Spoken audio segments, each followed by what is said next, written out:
Siapa yang tidak tahu YouTube? Mulai dari laki-laki, perempuan, anak-anak, ibu-ibu, bapak-bapak, bahkan presiden pun memiliki YouTube. Banyak persepsi tentang YouTube. Orang dengan otak bisnis memanfaatkan YouTube untuk peluang usaha. Ada yang berpikir YouTube untuk berbagi informasi. Ada yang memanfaatkan YouTube sebagai tempat menyimpan data. Daripada data disimpan di handphone, lebih baik disimpan di YouTube. Ada pula yang menjadikan YouTube sebagai media untuk curhat. Konten kami dimana menjadikan YouTube sebagai ajang untuk curhat. Di hari ke-7 saya mencoba mempelajari YouTube.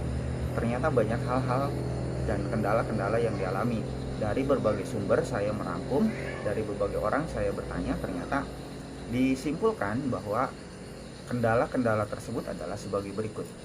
Yang pertama, bahwa seorang YouTuber harus memiliki alat yang lengkap. Pertama adalah kamera, karena ialah situs tempat berbagi video. Maka alat untuk merekam video sangat diperlukan. Mulai dari kamera, handphone, atau alat-alat tertentu yang digunakan untuk membuat kamera. Ini menjadi kendala bagi para pemula, karena bagaimanapun alat-alat tersebut harganya tidak murah, katakan mahal. Yang nomor 2, semua pun tahu ketika proses perekaman itu tidak sepenuhnya langsung selesai. Pasti ada pemotongan, ada pengeditan, penambahan dan lain-lain. Maka kameralah yang digunakan untuk melakukan proses itu. Memang bisa dilakukan untuk handphone, tapi untuk lebih maksimalnya maka komputer adalah solusi yang terbaik.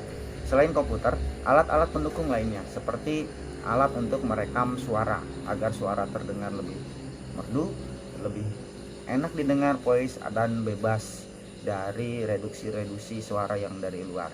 Nah, solusinya bagi saya adalah maka gunakanlah alat semampunya. Gunakanlah alat yang ada, gunakanlah alat yang memang kita miliki. Tidak perlu memaksakan diri untuk membeli alat-alat tersebut kecuali kita sudah menjadi YouTuber profesional. Artinya, ketika YouTube ini menjadi sebuah usaha, menjadi potensi bisnis, maka apa salahnya kita mengadakan alat-alat tersebut.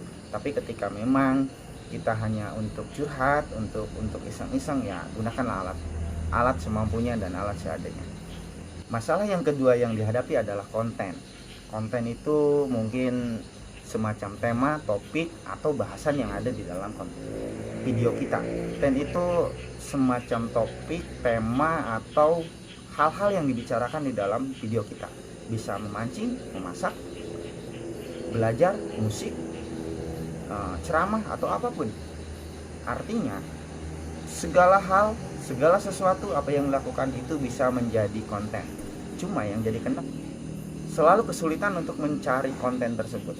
Solusi bagi saya adalah maka apapun yang kita lakukan dalam keseharian kita, baik kita sebagai guru, baik kita sebagai pekerja, sebagai ibu rumah tangga, maka jadikanlah keseharian kita menjadi konten. Itu tidak akan memberatkan kita. Artinya kita tidak perlu memikirkan konsep-konsep, tema-tema tertentu. Ketika kita seorang ibu rumah tangga, maka memasak merupakan keseharian dan kita bisa dokumentasikan itu menjadi konten kita. Jadi konten tidak perlu kita cari, tidak perlu kita konsep untuk mempermudah kita.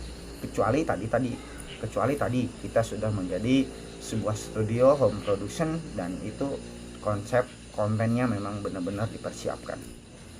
Kendala nomor 3 adalah hak cipta. YouTube sangat menghormati tentang hak cipta. Ketika kita mau upload musik, ketika kita mengupload video, maka harus benar-benar originalitas. Artinya dibuat sendiri dan itu adalah milik kita. Solusi yang untuk menghindari hal ini, kita jangan terlalu mencari milik-milik orang lain yang sudah baik, yang sudah bagus. Artinya gunakan milik kita atau sesuatu yang memang sudah hak ciptanya diberikan untuk semua orang. Kita tidak perlu mencuri, kita tidak perlu mencari, kita tidak perlu mengambil hak cipta orang lain dijadikan konten kita agar menjadi lebih baik. Artinya gunakan apa yang ada dan tidak perlu mengambil hak. Masalah yang selanjutnya adalah penonton. Berangkat dari konten, tidak semua yang kita lakukan disukai orang lain. Kita memancing, tidak semua orang suka memancing. Kita memasak, tidak semua orang menyukai proses memasak, walaupun semua orang suka makan. Tidak semua tidak suka. Artinya di dunia ini banyak hal ketika kita konsisten terhadap satu bidang tertentu, maka akan selalu saja ada pembelinya. Kita jangan pedulikan dulu penonton. Kita membuat kreativitas, kita mendokumentasikan kegiatan-kegiatan kita dalam bentuk video, dan tentu saja tadi niatnya curhat. Kita sebar, kita simpan di YouTube, dan mudah-mudahan ada manfaatnya, dan mudah-mudahan ketika orang tertarik ataupun orang tidak tertarik itu urusan lain. Kendala nomor 5 adalah jam tayang dan jumlah subscribe. Mungkin sederhananya adalah pelanggan yang memang setia menunggu konten-konten kita. YouTube mensyaratkan 1000 subscribe dan 4000 jam tayang. Itu bagi saya itu sangat luar biasa berat.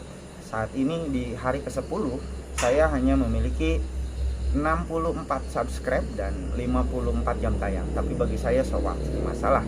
Artinya saya menikmati konten saya sendiri dan menikmati apa yang saya lakukan proses.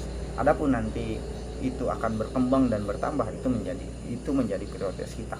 Artinya solusinya kita jangan dulu memikirkan berapa jumlah subscribe kita, memikirkan berapa jumlah jam tayang kita. Artinya kita hanya memikirkan apa yang kita lakukan yang terbaik, memperbaiki diri dan mengevaluasi terhadap semua konten-konten kita serta proses di dalamnya. Ketika kita menikmati prosesnya, ketika kita terus memperbaiki konten kita, maka jam tayang dan subscribe saya yakin akan terjawab dengan sendirinya. Saya rasa itulah kumpulan dari kendala-kendala yang dihadapi YouTuber pemula. Mudah-mudahan ini menjadi tempat curhat saya sebagai YouTuber awal, YouTuber pemula di tahun 2022. Bagi para YouTuber baru, terus berkarya, terus berkreativitas, terus menghasilkan produk sebagaimana saya. Artinya saya, dan mudah-mudahan di akhir perjuangan apa yang kita lakukan ini mendapatkan berkah untuk kehidupan, dan Allah memberikan kesuksesan kepada kita semua. Mudah-mudahan YouTube menjadi salah satu jalan pintu rizki bagi kita. Sekian dari saya, terima kasih. Assalamualaikum warahmatullahi wabarakatuh.